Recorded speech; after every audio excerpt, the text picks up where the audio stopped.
사랑하는 여러분 안녕하십니까? 오늘도 좋은 하루, 건강하고 행복한 하루가 되시기를 바랍니다. 오늘은 전도서 4장에 있는 말씀을 중심으로 부조리한 세상, 사람이 소중하다라는 제목으로 말씀을 드리도록 하겠습니다.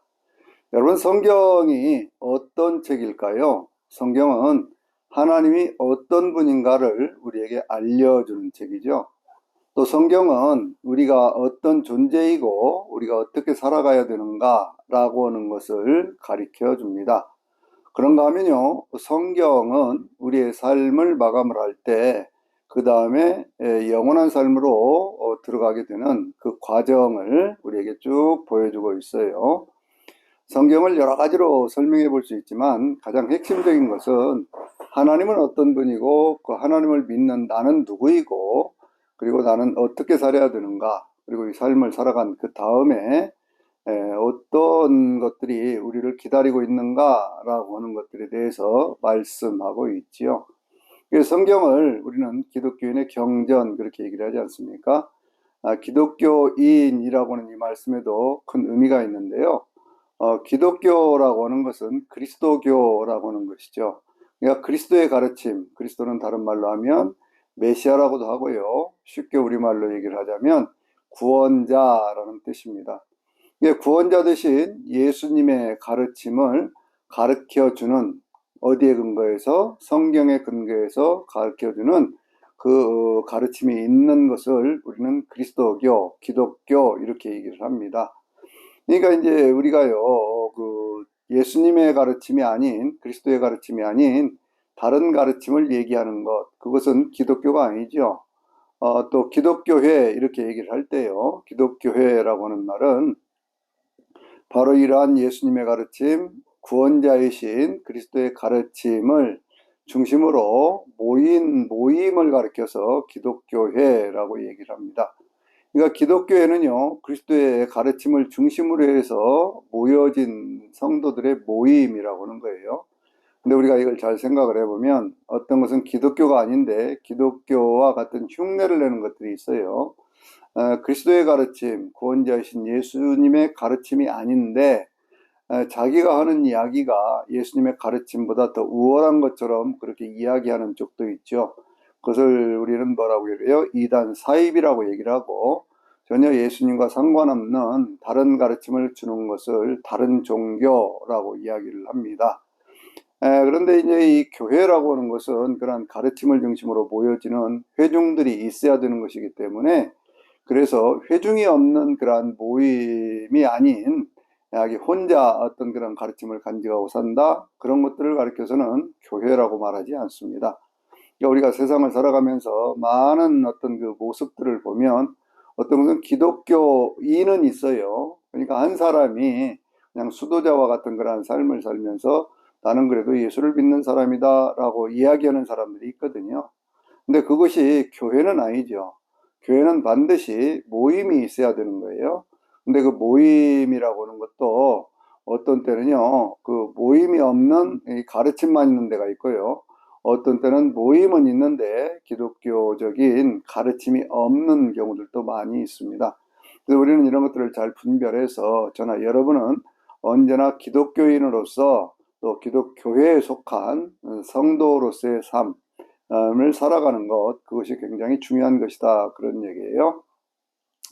이 모든 어떤 그런 가르침의 근거가 성경에 있는데, 이 성경의 어떤 말씀들이 우리의 삶에 지침을 주느냐라고 하는 것도 한 번쯤 더 생각해 봐야 되는 이유는 뭐냐면, 성경에는 아주 다양한 그런 가르침이 있거든요. 어떤 개개인의 삶에 대한 이야기도 있고요.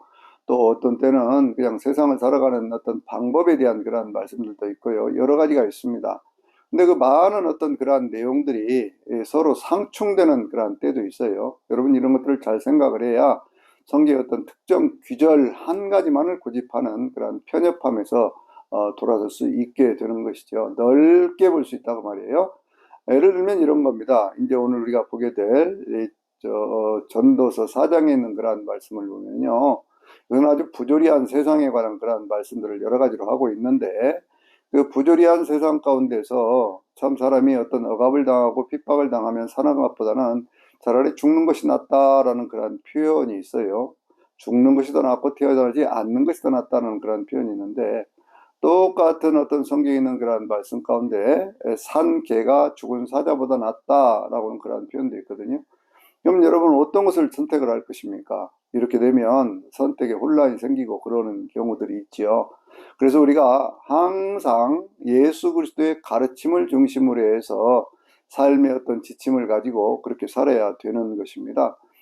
주님께서 이 땅에 오셔서 하신 말씀 가운데 구약시대의 율법에는 이렇게 얘기를 했지만 나는 이렇게 말한다 라고 말씀을 했기 때문에 그 말씀을 중심으로 해서 봐야 되는 것이고요. 또 그 말씀은 어디에까지 이어져 가느냐 그러면 요한계시록에 있는 말씀이 최종적인 어떤 결론적인 말씀이기 때문에요. 그 말씀 속에서 우리에게는 뭐라고 말씀하느냐 그러면 교회들에게 주시는 그러한 반복되는 그러한 말씀이 이기는 자에게는 이라고 하는 것이거든요.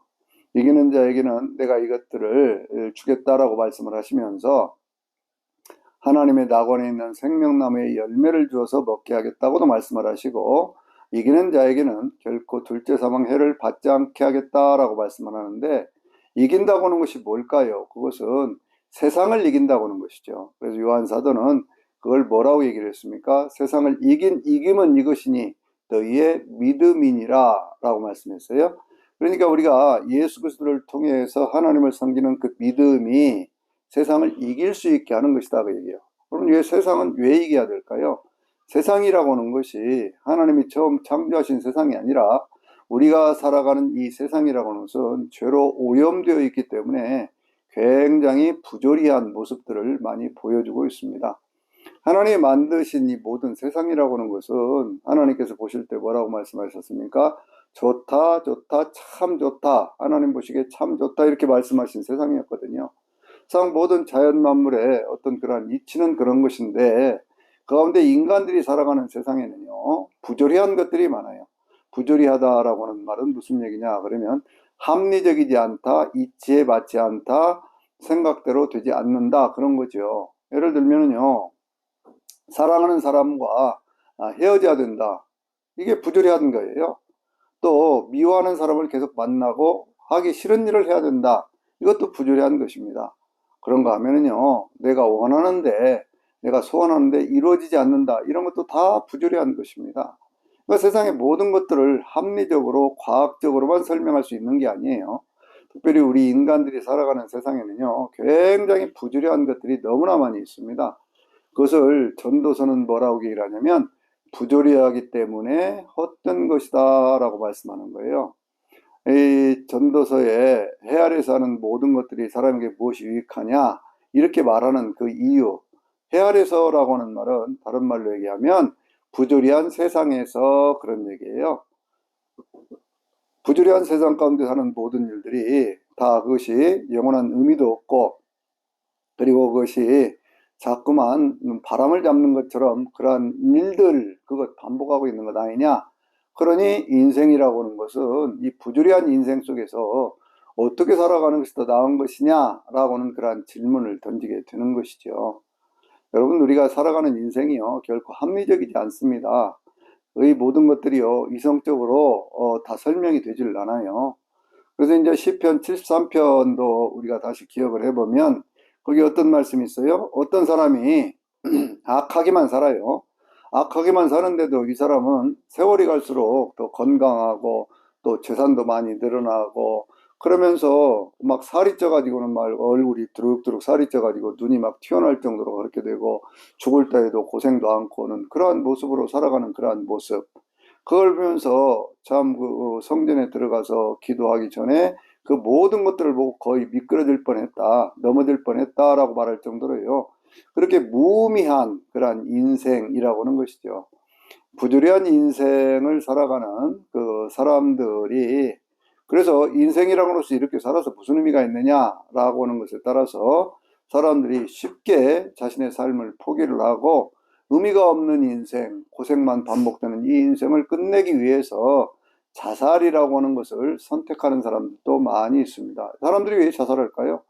자기가 살아가는 인생이 의미가 있으면 자살하겠습니까? 자기가 살아가는 인생이 그것이 영원한 어떤 그 기쁨이 있다 그러면 거기서 어떤 그런 선택을 하겠냐고요. 그런데 그렇게 하지 않고 자기 전의 삶을 이제 끝냄으로써 이 고통에서 벗어나야 되겠다라고는 그러한 극단적인 선택을 하게도 되는 것이거든요. 인생의 부조리함에 대한 것은 눈을 떴는데 그 부조리한 것을 넘어갈 수 있는 그 은혜라고 하는 것이 무엇냐라고 하는 것을 모르기 때문에 하는 그런 선택인 것이죠. 오늘 이 성경 전도서 4장은 부조리한 인생 가운데 살아가는 삶의 모습들을 한 5가지 정도로 그렇게 이야기를 하면서 그 5가지를 통해서 우리에게 큰 교훈들을 주고 있어요. 첫 번째 얘기는 무엇이냐 그러면 바로 이런 얘기입니다. 해 아래서 행하는 학대를 보았다 그렇게 얘기를 하거든요. 해 아래서라고 하는 것은 세상에서 그런 얘기예요. 이 세상 가운데 사는 사람들 가운데 억압과 어떤 그러한 뭐랄까요 학대당하는 그러한 모습들을 보았는데 그러한 사람들에게는요 위로해 줄 사람들이 없더라는 거예요. 그런 일을 당하면 당연히 누군가 옆에서 위로도 해주고 그래야 되는데 아무도 그걸 위로해 주는 사람들이 없더라는 것이죠. 그런가 하면요, 억압을 행하고 어떤 그런 사람들, 어떤 학대를 하는 사람들은요, 폭력을 행하는 그런 권세를 가지고 있어요. 이게 아주 폭력을 행하면서 그렇게 하면 사람들을 억압하고 핍박하고 그렇게 하는데도 그런 사람들을 위로해 줄 사람도 없고, 그리고 그런 사람들은 그렇게 살다가 그냥 죽더라 그 얘기예요. 그러니 이렇게 사는 것보다는 성경이 이렇게 얘기를 합니다. 이렇게 사는 것보다는 차라리 죽는 것이 더 낫지 않겠느냐라고 얘기를 하고 심지어는 뭐라고 얘기를 하냐면 이렇게도 얘기를 하는 거예요. 차라리 그것보다는 그냥 태어나지를 않아서 그렇게 가지고 이 세상에 생하는 악한 것들을 보지 않는 것들이 훨씬 더 낫다. 이것이 다 부질없는 짓 아니냐. 이렇게 살아간다는 것이 부질없는 것 아니냐. 그렇게 얘기를 합니다. 여러분 인생에 대한 깊은 통찰 아닙니까? 우리가 살아가는 인생에도 얼마나 많은 사람들이 그렇게 살아가고 있습니까? 세상 가운데 늘 아프고 고통만 당하고 불임만 당하고 그렇게 살면서도 자기 인생의 어떤 행복을 제대로 갖고 가지 못하는 그러한 모습으로 살다가 죽는 그 모습들을 많이 보게 됩니다. 그래서 인생은 참 허무한 것이다, 부조리한 것이다 라고 끝내버리면 그것은 성경을 잘못 읽는 것이 된다. 그 얘기예요. 그래서 제가 앞에서 우리가 삶을 살아갈 때 그 기준이 예수 그리스도에게 있어야 되고 그 예수 그리스도를 통해서 내가 살아가는 삶의 길을 찾아야 된다라고는 말씀을 드린 겁니다. 인생이 허무하다고 느끼는 것, 그것은 이 부조리한 세상의 그 모습만을 보기 때문에 그런 거예요. 그런 것들에 대한 대표적인 말씀들이 뭐냐 그러면 인과응보라고 하는 것, 뭔가 원인이 있은가 결과가 있지 않느냐라는 얘기예요. 그러면 이렇게만 생각을 한다면요, 악을 행하는 사람은 반드시 벌을 받아야 되고, 이 세상 가운데서도 선을 행하는 사람들은 그 선을 행한 만큼의 보상이 있어야 되는 것 아니겠습니까? 근데 세상을 살아가는 과정 속에서는 그렇게 되지를 않거든요. 보십시오. 우리가 살아가는 그러한 세상 가운데 그렇게 되는 것이 무엇이 얼마나 있습니까? 그래서 그러한 인생을 살아가는 그 모습, 그것만 바라볼 것이 아니라 그 속에서 말씀하시는 하나님의 말씀은 무엇이고 세상을 이겨나가는 그 이김을 주는 그 믿음은 과연 무엇이냐라고 하는 것들에 대한 그런 깊은 깨달음과 어떤 그 실천이 있어야 되는 것이죠. 예를 들면요, 성경에서 구원에 대한 첫 번째 어떤 그런 경험이라고 할까요? 그런 것 가운데 가장 핵심적인 것이 출애굽 사건 아닙니까? 출애굽이 뭡니까? 억압하고 핍박하고 폭력을 행하면서 사람들을 학대하는 바로의 세력, 애굽이라고 하는 세력이 있고요. 그 가운데 종으로 살면서 그렇게 그 속에서 뭐 아주 고통을 당하고 두들겨 맞고 그렇게 살다가 죽을 수밖에 없는 그러한 세월들을 이스라엘 백성들이 몇 년을 살았다고요? 애굽에서 430년을 살았다 그렇게 얘기를 하고 있거든요. 그러니까 그런 오랜 세월들을 살아가는 그 삶의 모습 속에 무슨 희망이 있는 것도 아니에요. 아무것도 없습니다. 그런데 하나님께서는 정한 때가 되어지니까 그 속에 모세라고는 한 사람을 보내어서 이스라엘 백성들 종살이하는 히브리 사람들을 구원해내서 그렇게 해서 가나안 땅으로 인도해 가시는 그 모습을 볼 수 있잖아요. 자기가 살아가는 인생에서요, 학대받고 천대받고 억압받는 그것만 생각한다면요, 인생은 살 만한 가치가 없는 거예요. 그럼에도 불구하고 삶을 이어가면서 계속해서 후손들이 버텨가면서 때가 되어지니까 하나님께서 구원의 역사를 이루어 가시더라. 예수 그리스도 안에서 구원이라고 하는 것도 역시 마찬가지입니다. 부조리한 세상 가운데서 우리는 살아요. 내가 선을 행했다고 해서 바로 그 선을 행한 것 때문에 보상받는 것도 아니에요. 오히려 악을 행하는 사람들이 그 악을 행하면서 더 잘 사는 것들을 많이 보게 됩니다. 그 가운데 실망을 하게 돼요. 내가 애쓰고 노력하고 수고한 보람을 그걸 지금 당장 거두면 좋겠는데 그것이 안 되는 세상 가운데 살고 있거든요. 근데 예수님의 삶이라고 하는 것이 왜 예수님이 이 땅에 오셨느냐? 그러한 사람들에게 참된 자유를 주고 참된 구원을 통해서 죄에서부터 구원이라고 하는 것이 바로 그런 거 아니겠어요? 그러니까 인생 모든 사람들이 안고 있는 그러한 문제들 속에서 그 문제에서부터 벗어나게 하고 하는 거죠. 예수님의 십자가는 부조리한 겁니다. 세상으로 보면요. 예수님이 무슨 죄를 지어갖고 그렇습니까? 그런데 그 가운데 깊이 감추어져 있는 그것이 뭐예요? 의로우신 예수님이 악한 자들에서 죽임을 당하는 그 속에 하나님이 모든 인류를 구원하시려고 하는 하나님의 섭리가 있다라고 하는 것 때문에 그런 거 아니에요? 그 증거가 뭐예요? 예수님의 부활이고 예수님의 승천이고 예수님의 재림에 대한 약속이고 우리에게는요 몸이 죄를 사하시는 것과 몸이 되시는 것과 영원히 사는 것을 믿는 그 믿음이 우리 안에 자리를 잡게 된 것이거든요. 그래서 세상을 바라보고 세상을 해석해 갈 때요 부조리한 세상이니까 그냥 대충 살자가 아니라 항상 하나님께서 나에게 주신 자유의지를 통해서 보다 나은 삶을 선택하고 살아가는 것 그러한 노력이 있을 때요 하나님은 반드시 구원해 주시고요 반드시 도와주신다 라고 하는 것이 성경의 그 진리인 것이죠. 그래서 우리는 예수님을 믿습니다.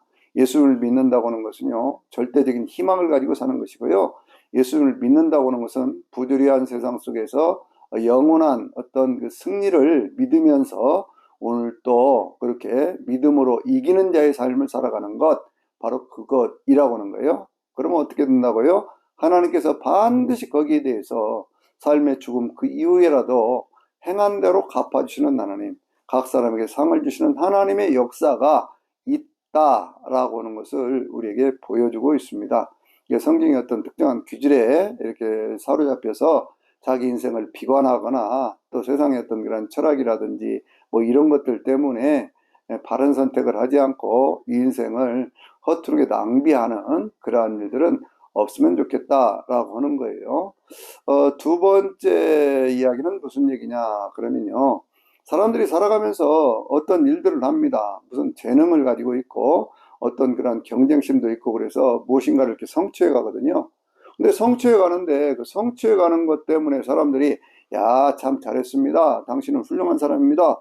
그렇게 하면 얼마나 좋겠어요. 그런데 사람들이요, 그걸 가지고 시기하고 질투하고 그렇게 하더라 그런 얘기예요. 그러니까 내가 누군가를 위해서 선을 행하고 내가 누군가를 위해서 잘했다고 해서 그걸 가지고 사람들이요 참 저 사람 훌륭한 사람이네 그런 것 기대하지 마십시오. 그런 걸 기대하면은요 반드시 그게 시험 들게 돼 있습니다. 세상은 그런 게 아니라는 거예요.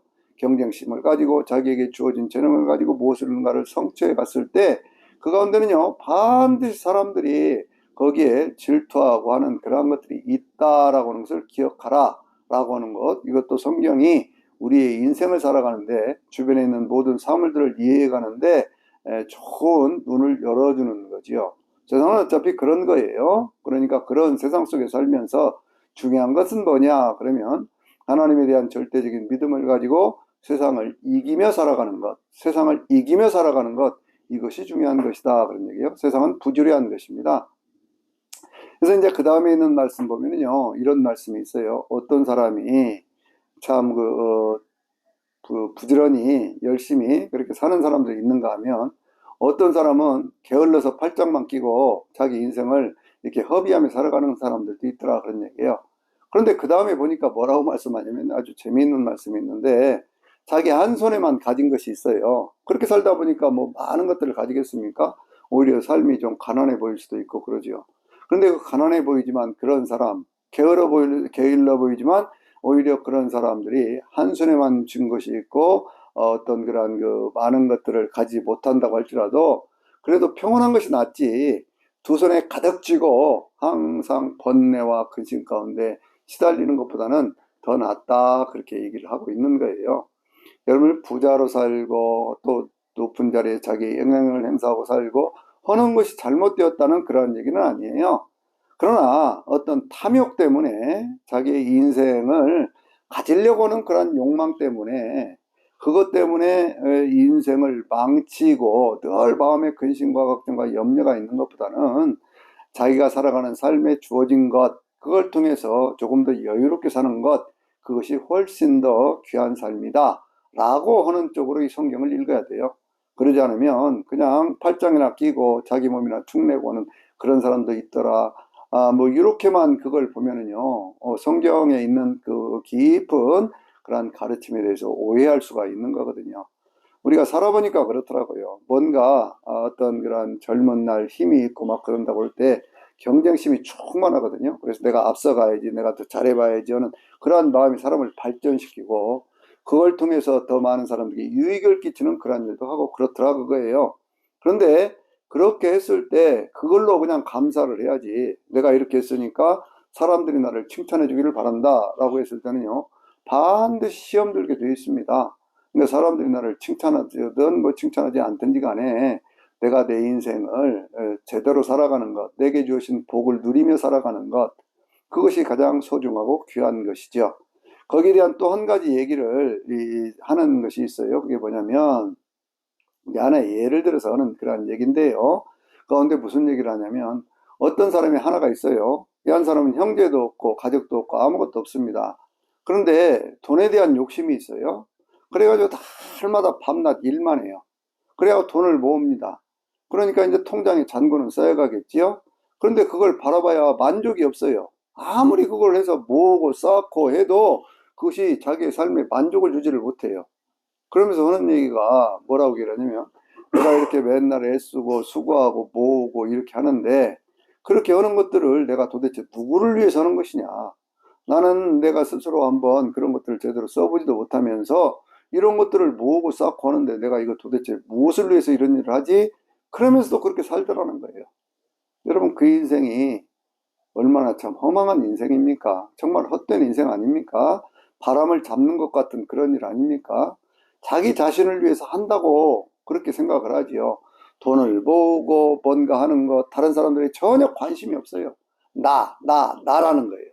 그러니까 자기 자신만을 위해서 일을 하고 자기 자신만을 위해서 돈을 모으고 그 통장의 잔고를 보고 만족을 하고 그렇게 살아가는데, 그러면 자기 스스로 누리지 못한다는 것 때문에 한탄을 하면서도 여전히 그 사람은 그렇게 살고 있더라, 그런 얘기예요. 이거 정말 바람을 잡으려고는 헛된 일 아니냐, 그렇게 말씀하고 있는 겁니다.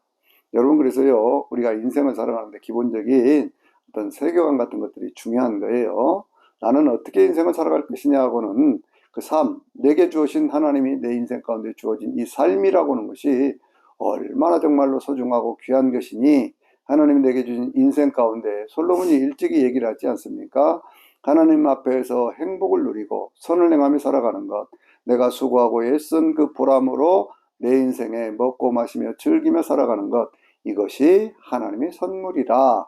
그러니까 내가 하는 일을 즐기며 살아라 라고는 그러한 말씀의 교훈들을 우리가 잘 새기면서 자기 개인을 위해서 무엇을 한다고 열심히 하는 그것이 결국은 허망한 일밖에는 안 될 수도 있다라고는 그것도 늘 생각을 하면서 조금 더 마음이 넉넉하게, 삶은 좀 여유롭게 그렇게 살아가는 그 인생이 좋은 인생이다 늘 생각하면서 그렇게 사시기를 바랍니다.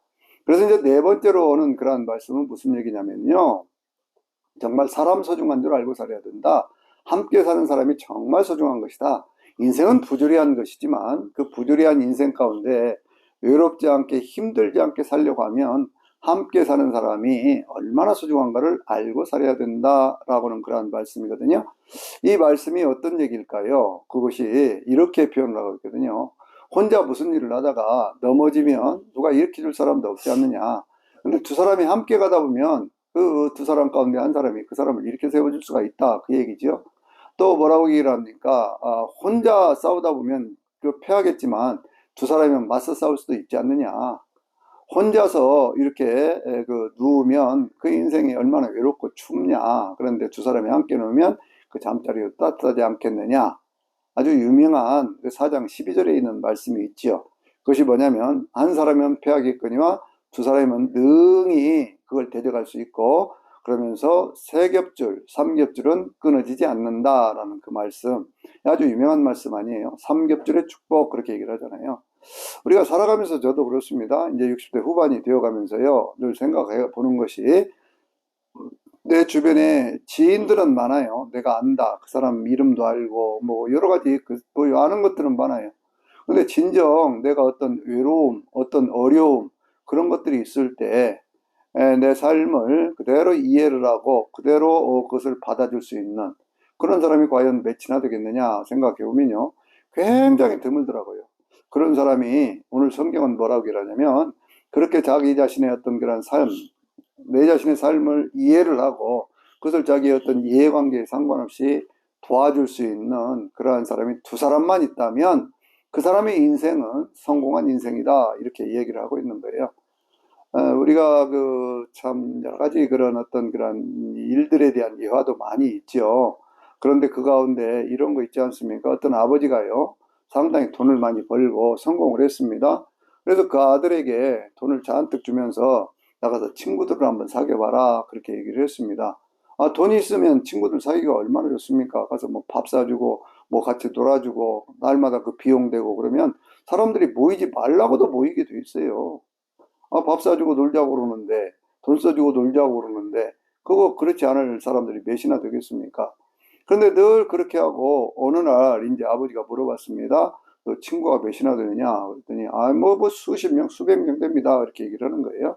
그러니까 아버지가 그러면 그 가운데 진짜 친구가 있는가? 한번 시험을 해보자. 그랬지요. 그래서 이제 돼지를 한 마리 잡아가지고요. 거적되게 둘둘 말아가지고 그 친구들을 찾아갑니다. 가가지고 얘기를 하지요. 내가 실수로 사람을 하나 죽였는데 이거 혼자는 나는 처리를 못하겠네. 그러니 자네가 좀 도와주소.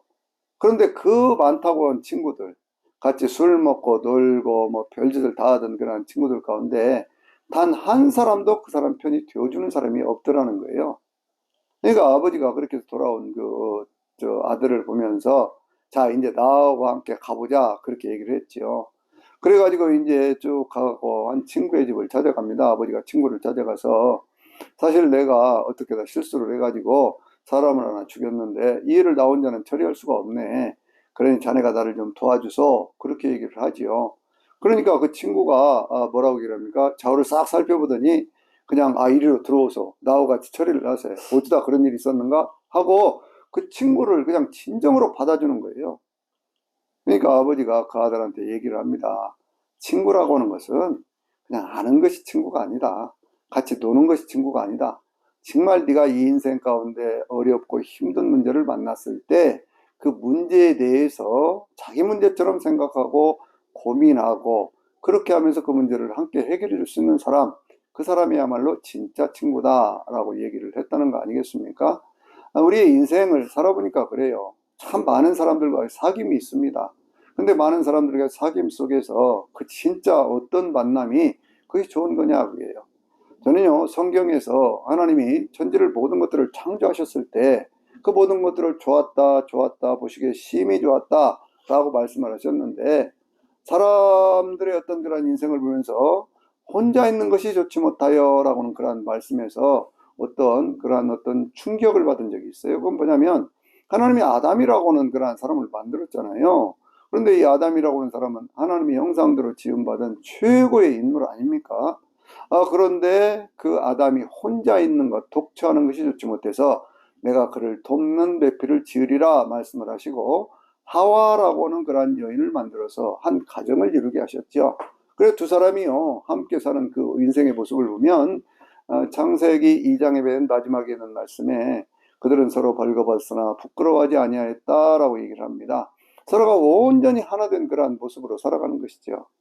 한 사람보다는 둘이 나은 겁니다. 그런데 한 사람보다 둘이 나은데 그보다 더 좋은 것, 그것은 친구가 한 사람 더 있어서 세 사람이 있는 것이 좋고 또 두 사람만 있다고 할지라도 그 가운데 하나님이 나와 함께 하시면 영원히 나와 함께 하시는 그 하나님이 그 둘 사이에 함께 하시면 너희 두세 사람이 모인 곳에 내가 너희와 함께 있겠다고 말씀하시는 내가 영원히 너와 함께 있다고 말씀하시는 그 하나님을 섬기는 그 믿음이 우리 안에 있을 때요, 그 인생이 가장 훌륭하고 성공한 인생이다 라고 하는 것을 우리는 늘 기억할 필요가 있어요. 삼겹줄의 축복, 이거 늘 기억을 해야 됩니다. 세 겹줄은 쉽게 끊어지지 않는다. 이건 끊어지지 않는다라고는 이 말씀을 생각을 하면서 하나님을 함께 섬기는 좋은 그런 친구들, 그리고 하나님을 섬기면서 그 안에서 함께 서로를 도울 수 있는 그러한 좋은 관계들을 맺어가면서 그렇게 살 수 있는 그러한 저나 여러분들이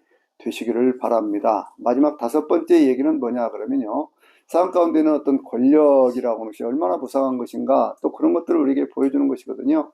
어떤 왕이 나이가 들었습니다. 나이가 들어가면서 고집이 세져 가지고 다른 사람들이 말하는 건 듣지를 않아요. 그런데 그 나라에 어떤 사람이 있느냐? 아주 지혜로운 청년이 하나가 있어요. 그 지혜로운 청년을 바라보면서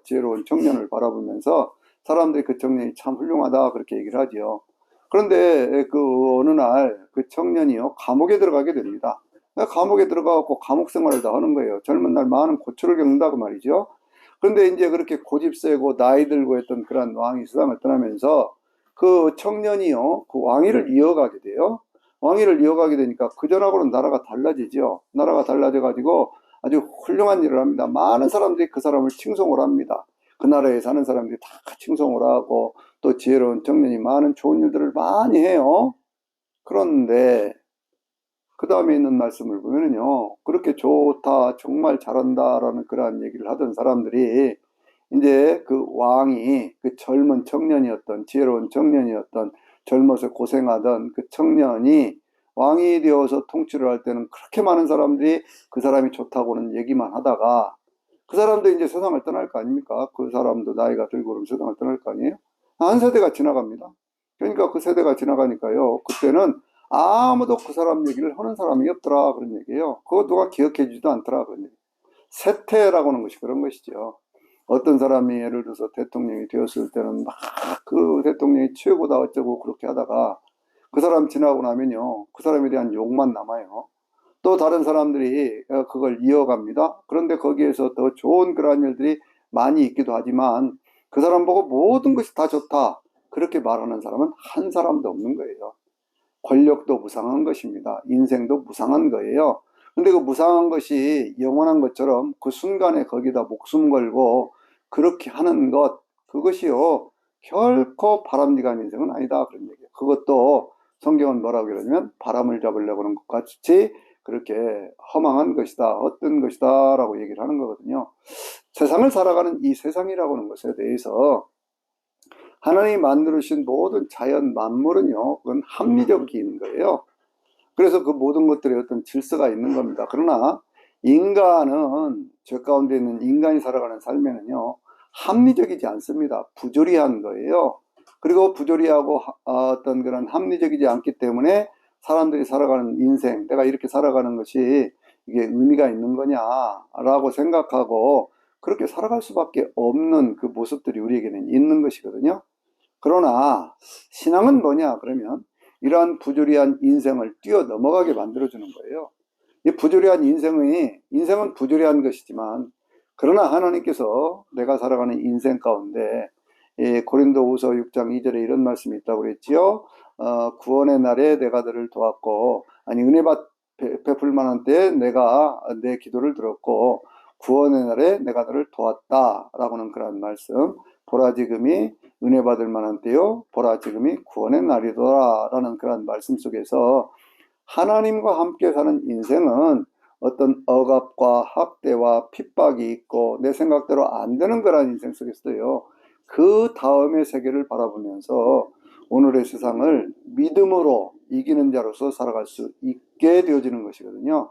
그러니까 우리가 성경에 있는 말씀들을 보면서 참 인생이 허망하다, 거기서 끝나는 게 아니에요. 그것은 성경을 잘못 읽는 겁니다. 인생은 그렇게 부조리한 것이지만 부조리한 인생 가운데 하나님이 함께 계시기 때문에 영원히 우리의 삶은 이 생에서 내 생으로 이어져가는 그런 삶이 되어지는 것이거든요. 만약에 여러분들 인생이 부조리한 가운데서 끝나버린다면 신앙을 가지고 사는 사람들이 희생해야 할 이유가 없고요. 신앙을 가진 사람들 가운데 순교하는 자들이 나와서는 안 되는 거예요. 그런데 많은 사람들이 신앙을 가졌기 때문에 봉사하고 희생하고 심지어는 순교도 하지 않습니까? 왜 그래요? 거기는 반드시 하나님이 주시는 영원한 심판과 영원한 구원이 있기 때문에 그렇습니다.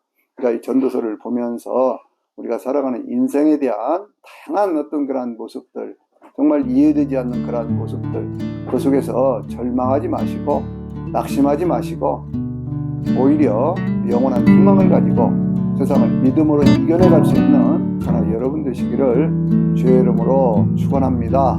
아멘.